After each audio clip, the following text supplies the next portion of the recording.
Good evening दोस्तों, आज है 11 जुलाई और आज का हम लोग जो है सबसे पहले देखेंगे ल्यूसेंट बिहार स्पेशल।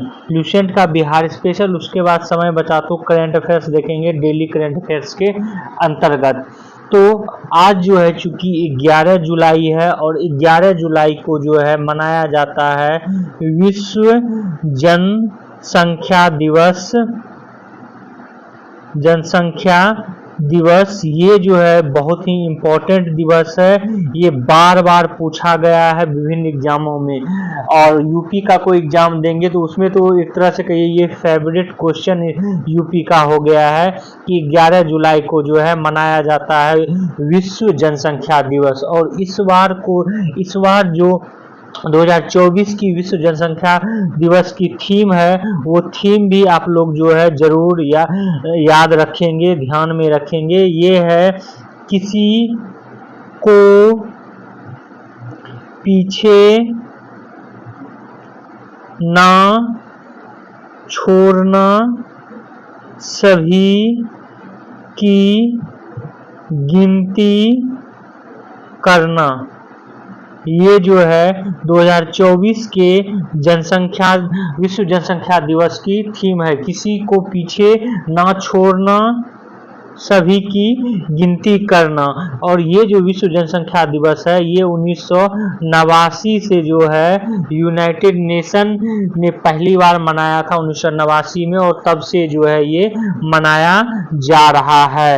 तो ये जो जरूर याद रखेंगे 11 जुलाई विश्व जनसंख्या, ये बार बार पूछा गया है एग्जाम में, यूपी के एग्जाम में, अन्य एग्जामों में भी पूछा गया है। चलिए अब हम लोग स्टार्ट करते हैं बिहार स्पेशल, और बिहार स्पेशल में है आज बिहार में पर्यटन।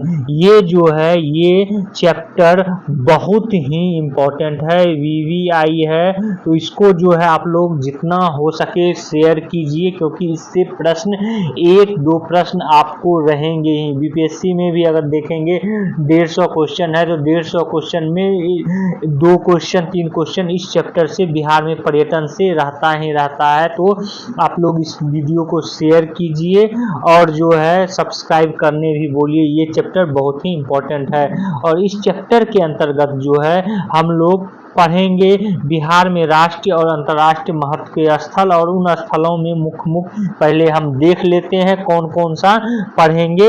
तो उसमें हम पढ़ेंगे महाबोधि मंदिर के बारे में, सोनपुर का अंतर्राष्ट्रीय पशु मेला, नालंदा महाविहार, शेरशाह का मकबरा, रोहतास का किला, मुंगेर का किला, देव का सूर्य मंदिर, औरंगाबाद विशालगढ़ का गढ़, अशोक स्तंभ वैशाली, अशोक स्तंभ लौरिया नंदनगढ़, और लौरिया अरेराज केसरिया स्थित विश्व का सबसे ऊंचा बौद्ध स्तूप, बिहार शरीफ स्थित बौद्ध विहार, और मकबरे राजगीर स्थित जल कुंड एवं पुरातात्विक स्थल, बराबर की गुफा और बराबर की पहाड़ियां जो कि गया में है, और पटना के अनेक प्राचीन ऐतिहासिक स्थल जो है, ये महत्वपूर्ण तथ्य हम लोग इसमें पढ़ेंगे, और इसके अलावा भी कुछ अन्य तथ्य पढ़ेंगे। तो चलिए हम लोग स्टार्ट करते हैं। सबसे पहले नालंदा के बारे में जानकारी लेते हैं।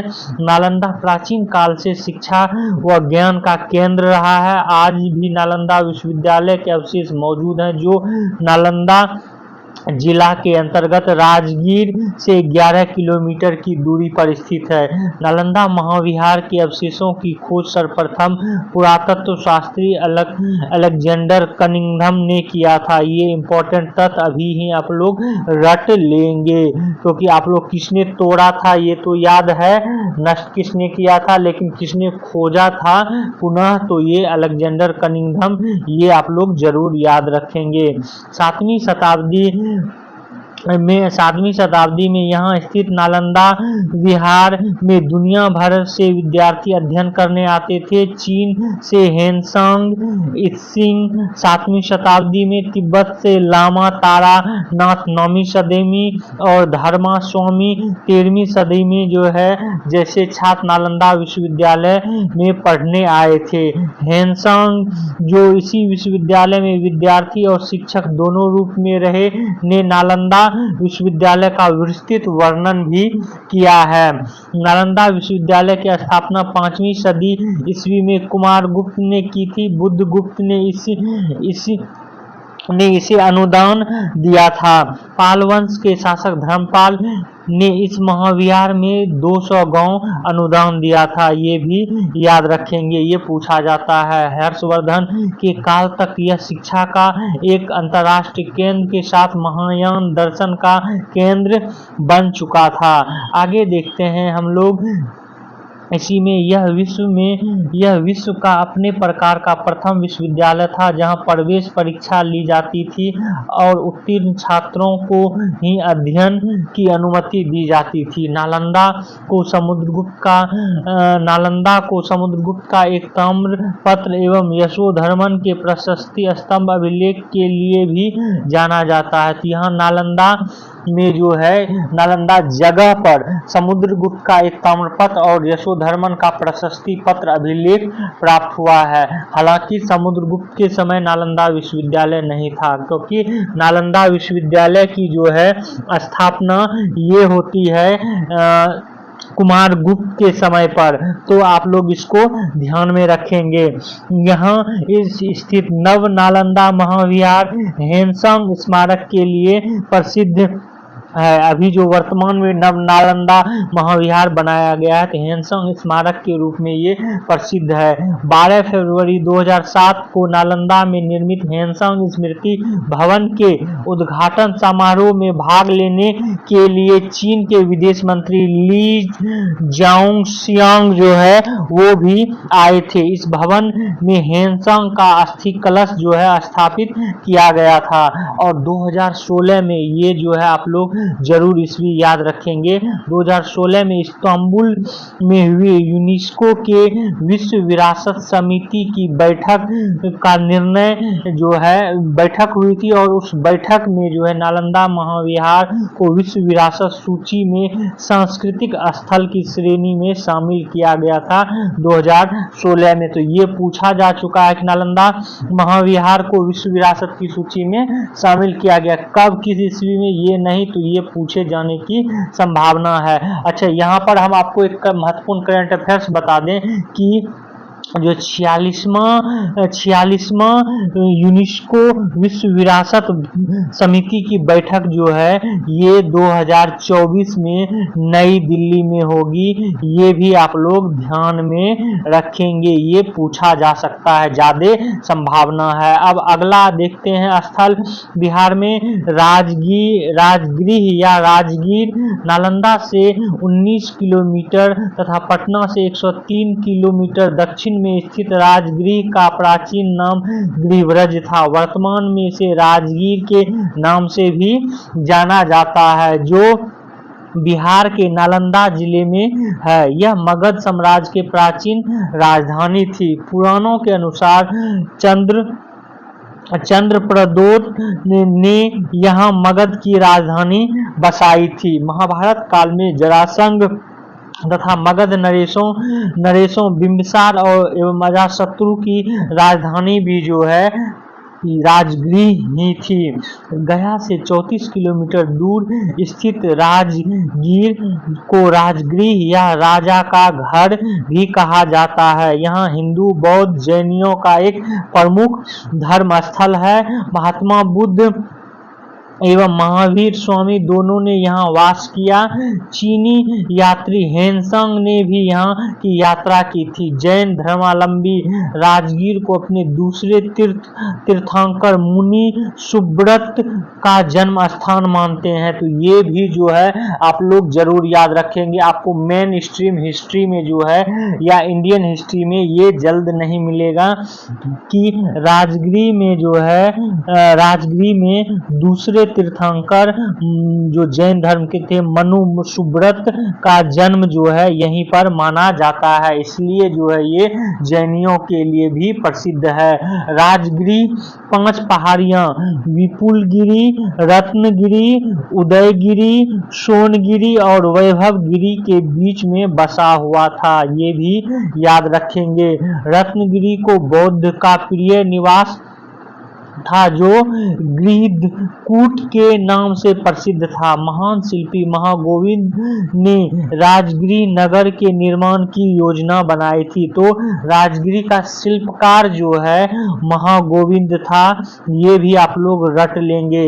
राजगिरी के दर्शनीय स्थलों में वेणुवन, करंद सरोवर, जरासंध का अखाड़ा, राजगीर की सुरक्षा के लिए बनाए गए विशाल दीवार के अवशेष, रज्जू मार्ग, जीविका मरवनम, सोन भंडार गुफाएं, ये सब जो है प्रसिद्ध हैं यहाँ पर एक तीर्थ स्थल के रूप में।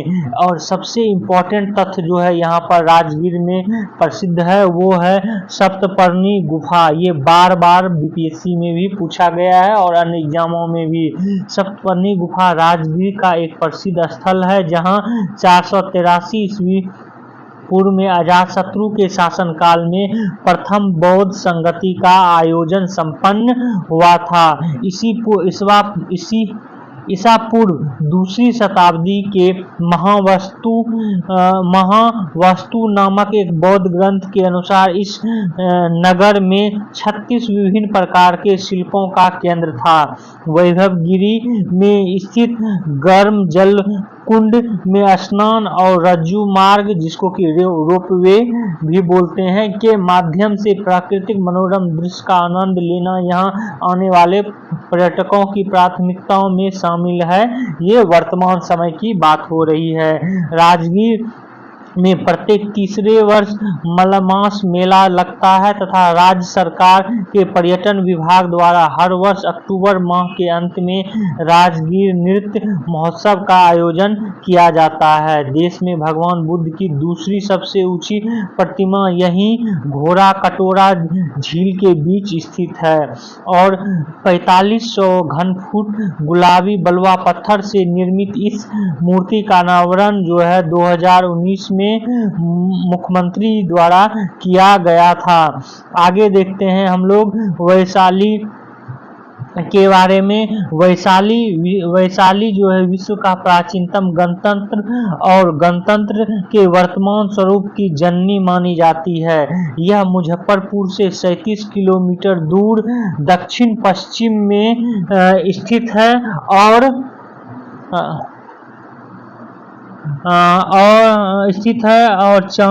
प्राचीन वैशाली के अवशेष वर्तमान जो है वैशाली जिले के जो है विशालगढ़ में जो है ये भी आप लोग ध्यान में रखेंगे। वैशाली का विकास लिच्छवियों ने किया था। प्रसिद्ध वज्जी संघ की राजधानी वैशाली में ही जो है थी।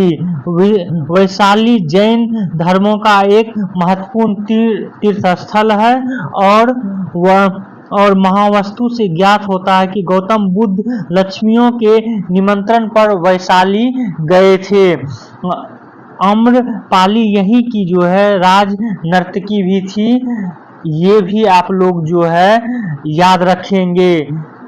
और यहाँ पर हम आपको बता दें कि द्वितीय बौद्ध संगति का आयोजन ये भी जो है वैशाली में ही हुआ था।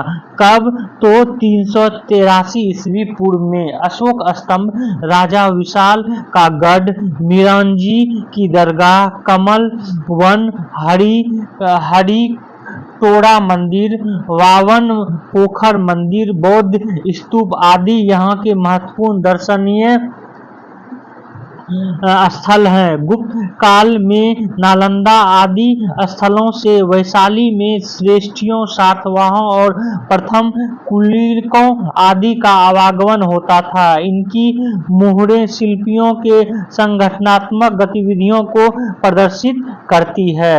आगे इसी में हम लोग देखते हैं कि रैलिक स्तूप के बारे में। रैलिक स्तूप भगवान बुद्ध के पार्थिव अवशेषों पर बने देश के 8 मौलिक स्तूपों में से एक है। बुद्ध के अस्थि अवशेषों को 8 भागों में बांटा गया, जिनमें से एक भाग वैशाली के लक्ष्मियों को मिला तथा शेष 7 भाग मगध, नरेश, अजातशत्रु आदि को मिला। उनके बारे में भी हम लेंगे। तो यहाँ पर हम बता दें कि जो 8 भागों में बांटा गया था उसमें से रैलिक स्तूप जो है ये वैशाली में ही जो है वर्तमान में है। वहीं पर मगध, नरेश, अजातशत्रु, उसके बाद कपिलवस्तु के शाक्य और अलकप के मूली, समग्राम के लिए दीप के एक ब्राह्मण तथा पावा एवं कुशीनार के मल्लों को जो है अवशेष प्राप्त हुआ था। अब अगला स्थल देखते हैं हम लोग कुंडलग्राम। कुंडलग्राम जो है, कुंडलग्राम यात्रिक गणराज्य था जो कि वज्जी संघ का सदस्य था।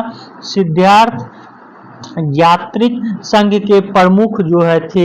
इनके पुत्र महावीर थे। सिद्धार्थ, महावीर के पिता कौन थे? सिद्धार्थ। और महावीर का जन्म जो है वो कुंडलग्राम में ही हुआ। जैन धर्म के ये 24वें और सर्वाधिक महत्वपूर्ण तीर्थंकर हुए और 540 ईस्वी पूर्व में कुंडलग्राम या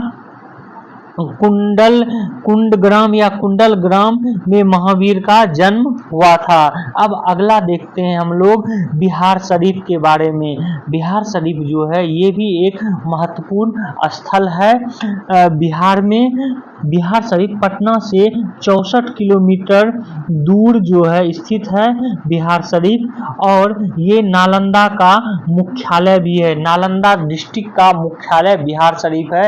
ये भी आप लोग जो है याद रखेंगे, जब पॉलिटी बता रहे थे तो उसमें भी बताए थे। और तथा प्राचीन काल से ही महत्वपूर्ण स्थल रहा है। पाल वंशीय शासक धर्मपाल ने 8वीं सदी में यहाँ पर ओदंतीपुर विश्वविद्यालय की स्थापना की थी, जिसे तुर्की आक्रमणकारी बख्तियार खिलजी ने 1198 ईस्वी में जो है नष्ट कर दिया था। ओदंतीपुर को भी नष्ट किया था और विक्रमशिला को और नालंदा, तीनों को जो है किया है। इसके आसपास फैले विहारों के कारण तुर्कों ने इसे अर्जे विहार की भूमि कहा। तुगलक काल में यह बिहार की राजधानी थी। ये इंपॉर्टेंट तथ्य है, आप लोग जरूर याद रखेंगे और ये पूछे जा सकते हैं कि तुगलक काल में जो है बिहार की राजधानी कहाँ थी। तो बिहार की राजधानी थी बिहार शरीफ थी। शेरशाह ने 1541 ईस्वी में राजधानी पटना ले आया। बिहार शरीफ का महत्व जो है उसके बाद घट गया। तो शेरशाह ने पटना को राजधानी कब बनाया? 1541 में। 13वीं सदी में निर्मित मलिक इब्राहिम का मकबरा पुरातात्विक दृष्टि से महत्वपूर्ण है तथा प्रसिद्ध सूफी संत मखदूम सफदुद्दीन याहिया मनेरी की दरगाह भी जो है यहाँ है। ये पूछा जा चुका है बीपीएससी के एग्जाम में। अगला स्थल हम लोग देखते हैं बिहार का इम्पोर्टेंट चिरांद। को भी जो है बार बार पूछा जा चुका है चिरांद से संबंधित तथ्य। चिरांद बिहार के छपरा जिले में स्थित है। यहाँ हुए उत्खनन से 5 सांस्कृतिक चरण प्रकाश में आए हैं। एक नवपाषाण संस्कृति, दूसरा ताम्रपाषाण, तीसरा नॉर्दर्न ब्लॉक पॉलीवेयर NBPW, उसके बाद चौथा ईस्वी पूर्व पहली सदी में 3री शताब्दी सन तक के कार्यकाल का, और 5वां जो है पूर्व मध्यकाल का जो है। ये चीजें चिरांद से मिले हुए हैं। इस स्थान से प्राप्त वस्तुओं में हड्डी के औजार और अलंकृत बर्तन, हड्डी के आभूषण, उसके बाद जो है खुले चूल्हे सहित एक गोलाकार फर्श, खंभे, गाड़ने के गड्ढे, जले हुए चावल, गेहूं, जौ, मूंग और मसूर के दाने, चावल के छिलके के छाप सहित मिट्टी के टुकड़े आदि प्रमुख हैं जो कि यहाँ से मिले हुए हैं। इस स्थान से समय समय पर सामाजिक आर्थिक स्थिति एवं कृषि की जो है संकेत मिले हैं। लोहे की वस्तुएं, जानवरों की खुली कब्रें और हड्डियां से बने वानाग्र दूसरे चरण के से प्राप्त हुए हैं। चौथे चरण में यहाँ कुषाण काल का एक बौद्ध विहार और तांबे के सिक्के प्राप्त हुए हैं, ये भी आप लोग ध्यान में रखेंगे। अगला देखते हैं हम लोग लौरिया नंदनगढ़ और लौरिया अरेराज। ये बहुत ही इम्पोर्टेंट है और ये पूछा भी गया है। तो पश्चिमी चंपारण में ये दोनों है, एक तो ये याद रखेंगे। लौरिया नंदनगढ़ अशोक स्तंभ के लिए प्रसिद्ध है। अशोक के प्रथम 6 स्तंभ लेख उत्तरी बिहार में लौरिया नंदनगढ़, लौरिया अरेराज और रामपुरवा में प्राप्त हुए हैं। प्रथम स्तंभ लेख में धम्म के प्रति अपनी निष्ठा, दूसरे स्तंभ में धम्म के गुणों, तीसरे स्तंभ लेख में प्रजा को अपनी अच्छाइयों बुराइयों की चेतना रखने, चौथे स्तंभ लेख में राजुक नामक अधिकारियों के कार्यों, पांचवें स्तंभ लेख में पशु पक्षी वधों को नियंत्रित करने, छठे स्तंभ लेख में धर्म प्रचार हेतु उपाय, सभी धर्मों के प्रति अपनी श्रद्धा का अशोक ने वर्णन किया है। उत्खनन के क्रम में यहाँ एक बौद्ध स्तूप, सिक्के और अनेक मृदभांड के अवशेष भी जो है प्राप्त हुए हैं। तो ये इम्पोर्टेंट साइट था, ये जरूर ध्यान में रखेंगे। यहाँ से जो है कुषाण काल में संभवतः एक मुद्रालय भी था। गुप्तोत्तर काल में इस नगर की समृद्धि का अंत हो गया। अब हम लोग देखते हैं अगला स्थल रामपुरवा। बिहार नेपाल सीमा के निकट रामपुरवा से 2 अशोक स्तंभ के अवशेष प्राप्त हुए हैं। यह स्तंभ मौर्यकालीन वास्तुकला का सुंदर उदाहरण प्रस्तुत होता है। इनके पत्थरों की चमक विशेष आकर्षण रखती है। इन स्तंभों के शीर्ष भाग पर पशुओं एक पर सिंह और एक पर सांड की आकृति बनी है। इन स्तंभों पर कोई अभिलेख नहीं मिला है, ये भी ध्यान में रखेंगे कि रामपुरवा से जो स्तंभ मिला है उस पर अभिलेख नहीं मिला है। अगला स्थल है बोधगया। गया से 14 किलोमीटर दक्षिण में स्थित बोधगया है। यह पीपल वृक्ष के नीचे गौतम बुद्ध को ज्ञान की प्राप्ति हुआ था। इस वृक्ष को बोधि वृक्ष तथा इस स्थल को उरुवेला कहा जाता है। सम्राट अशोक ने यहीं से पीपल के नन्हे पौधे श्रीलंका भिजवाए थे। बोध गया के निकट निरंजना नदी बहती है, जहां भगवान बुद्ध ने स्नान किया था। या ये कहें कि यही जो है ज्ञान की प्राप्ति हुई थी, पीपल वृक्ष के नीचे निरंजना नदी के तट पर। यही महाबोध मंदिर जहां भगवान बुद्ध की विशाल प्रतिमा है। भगवान बुद्ध के जन्म के लगभग 2600 वर्ष बाद जो यूनेस्को ने जुलाई 2002 में बोधगया स्थित महाबोधि मंदिर को विश्व विरासत घोषित किया। ये भी आप लोग ध्यान में रखेंगे कि महाबोधि मंदिर को विश्व विरासत कब घोषित किया गया? जुलाई 2000 में।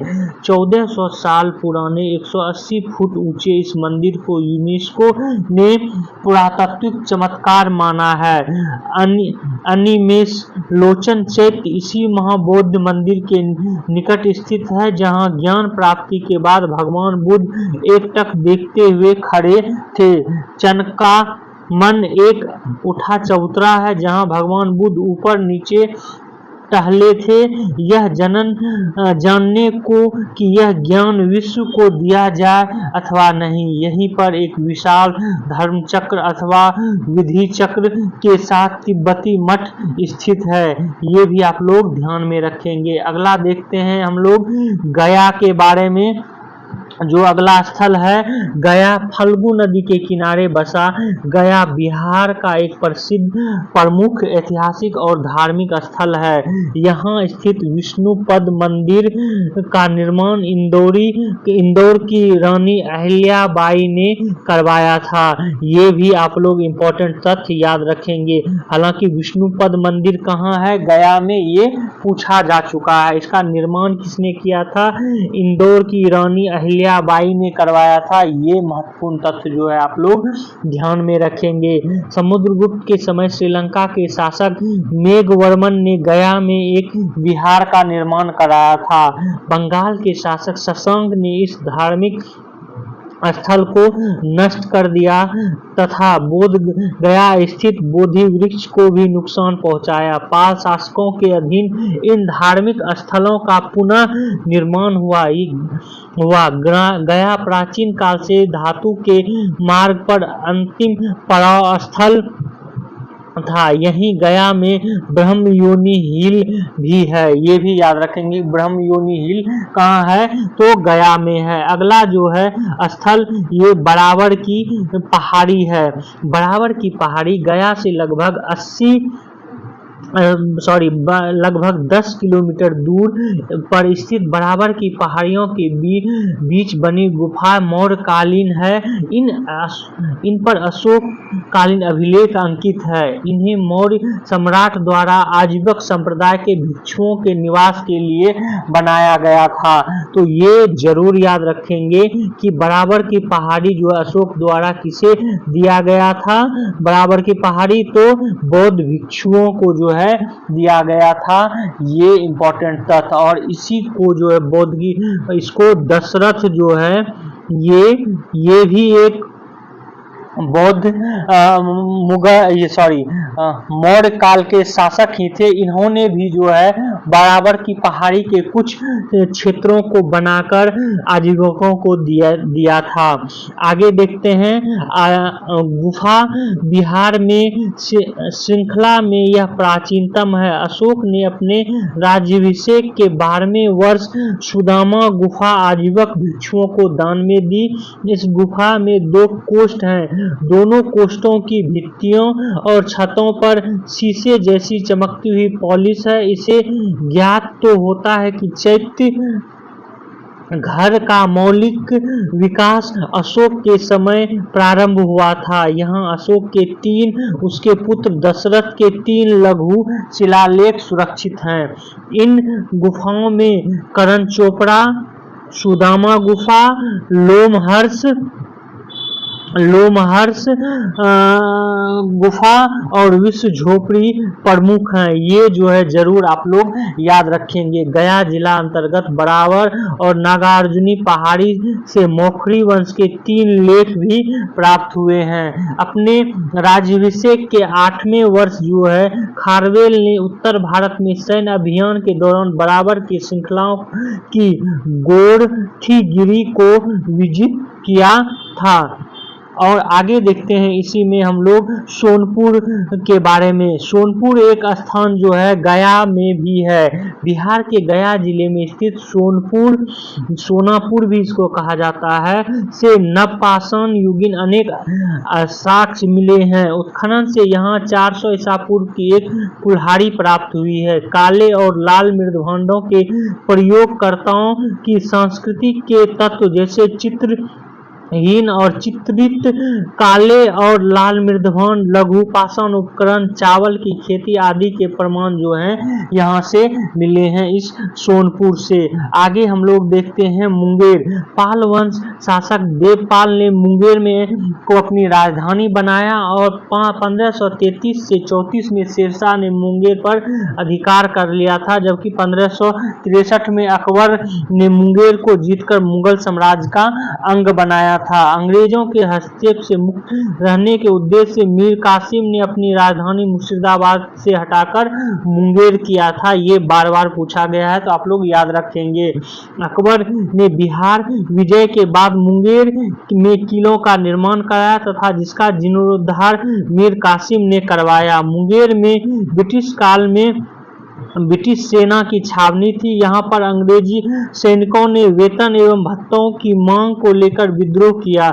इस विद्रोह को श्वेत सैनिक विद्रोह कहा जाता है। इसका विद्रोह के कारण यहाँ सैनिक छावनी भंग कर दी गई। संप्रति मुंगेर सिगरेट फैक्ट्री और बंदूक का कारखाना भी यहाँ जो है ये प्रसिद्ध है, इन कारखानों के लिए भी। तो आज का जो है यहीं तक देखते हैं, नहीं तो वीडियो जो है लंबा हो जाएगा। कल जो है आगे देखते हैं। आप लोग हमारे इस वीडियो को जो है शेयर करें, सब्सक्राइब करें और बेल आइकन को जो है जरूर दबा लें। ये जो है ये चैप्टर बहुत ही इंपॉर्टेंट है, जरूर देखें। Thank you for watching this.